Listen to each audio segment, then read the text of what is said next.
Have you ever procrastinated about cleaning your brushes and then found out that the paint has hardened and the bristles have become stiff? Or you have found out that you tried cleaning them with soap and water and yet they are not clean enough? And then what do you do with those old, unusable, dirty brushes? Do you keep them or do you throw them? There you are, in the crux of an artist's dilemma. Let me help solve your problem.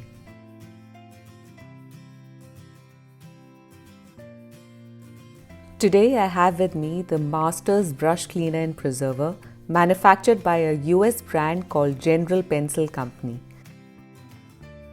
This product boasts of having cleaned and conditioned artist brushes since 1979. This brush cleaner is available in 4 sizes, but the jar I would be reviewing today is the smallest size in the market. At 1/4 of an ounce or 7.1 grams, this tiny jar costs a whopping 325 rupees. The Masters Brush Cleaner and Preserver claims that it can remove paint stains and dried paints from the brushes and is formulated to work with watercolor, acrylic as well as oil paints. This brush cleaner works threefolds.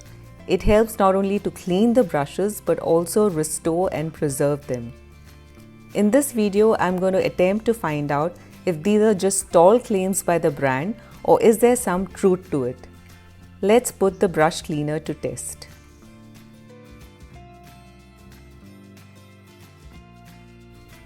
The first brush I have chosen is a watercolor brush that has retained stains on its bristles after use. Now I usually give my watercolor brushes a good rinse in clean water after use, but clearly this was not enough to clean this brush. So first I'm going to wet the brush and then give it a nice vigorous rub on the cleaner. You will notice a lather is being formed. There's also a nice lemony fragrance to this cleaner. Now I'm going to gather the lather on the length of the bristle and give it a nice rub against the palm of my hands. If you look carefully, you'd see the color of the foam is changing from white to a greenish shade, showing that the paint particles are being released from the bristles. I'm now going to rinse the brush in water and dry it against a paper tissue. Let's check now.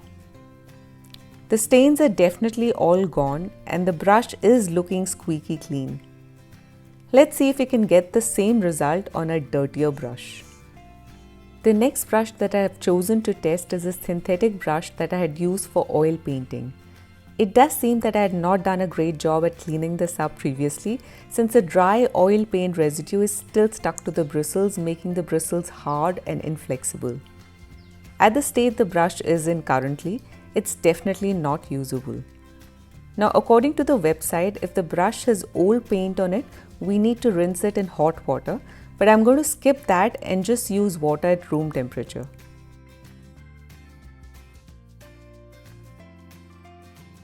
So first I'm going to wet the brush and then rub it against the cleaner jar, allowing the lather to work into the bristles and ferrule. Now I'm going to give a good vigorous rub against the palm of my hand. Do you see this? There is so much paint coming out from this brush. I had no idea there was so much residue still left in it.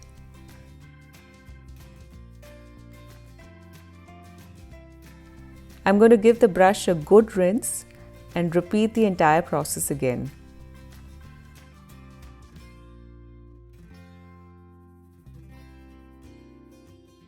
There is still a good amount of paint being released from the brush. I'm going to do this once more. Wet the brush and rub against the cleaner. Do you see this? This has to be the dirtiest brush ever. But the worst seems to be over and the foam is not looking as cloudy as the previous times.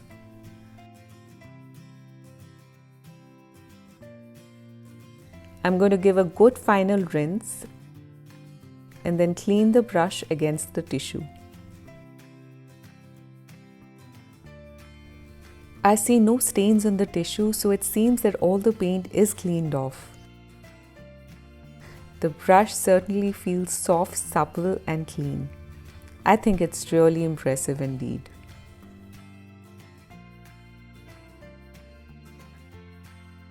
Now let me see if I can revive this Kolinsky sable brush. The brush has lost its shape and there seems to be a sticky residue close to the ferrule which I haven't been able to get rid of. Let's check if this magic cleaner can revive this brush. So again, I'm going to wet the brush and rub it on the cleaner, building up the lather.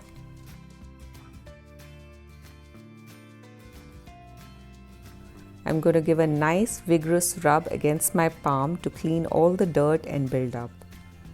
I'm trying to get the ladder into the ferrule and hopefully remove that sticky material out of its bristles. Next, I'm going to shape up the brush with the ladder still on it and leave it aside for 4 to 5 hours. Now comes the moment of truth. I'm going to rinse the lather off the brush. It does feel quite soapy, so I'm going to work the lather off with my fingers. Let's see now.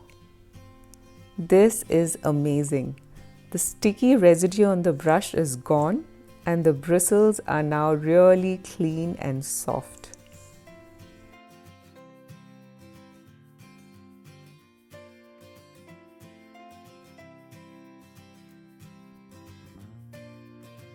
The final brush I've chosen is a mop brush that I use for watercolors. The hair has become rough over time, so I'm hoping that this cleaner would give it a good shampoo and conditioning treatment. Again, I'm going to rub the wet brush against the cleaner, allowing the lather to build up. Now I will shape the brush and leave it aside for a few hours. Let's check if there is an improvement. I'm going to rinse off the soap properly.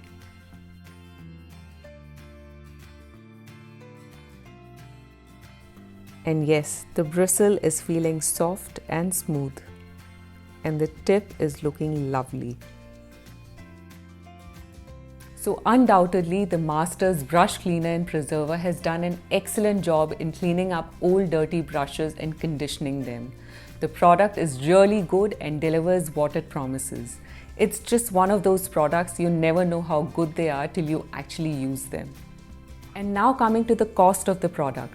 At Rs 325 for just a quarter ounce of cleaning material, it does sound ridiculously expensive. And it probably is. It basically means it'll cost me anything between Rs 5 to Rs 15 to clean a single brush, depending upon the size of the brush, the texture, and how dirty the brush is. Now this does make you double take. Till I did a small exercise. I looked for old dirty brushes in my collection and I found 25 of them. Now these brushes are completely unusable because they have dried paint on it, which has made the bristles hard and stiff. Now I reckon this bunch would cost me approximately about 5,000 rupees, which brings the cost of individual brushes to approximately about 200. Now will I spend about 10 to 15 rupees per brush to clean them up and make them usable again? The undoubted answer is yes. Though my suggestion is that if you do decide to buy the Masters Brush Cleaner and Preserver, go in for the larger and more economical jars. For two reasons. It will bring down the net cost of cleaning per brush, and secondly, it'll be easier to clean these larger brushes in a bigger jar. And now, I would love to hear from you. Is there a brush cleaner that you've used and really liked? Or if you've decided to buy the Masters Cleaner after watching this review, I would really like to hear about your experience with it. I really hope all this information was useful to you. If you enjoyed this video, do click the like button and do subscribe to my channel to watch a new art supply review every Wednesday.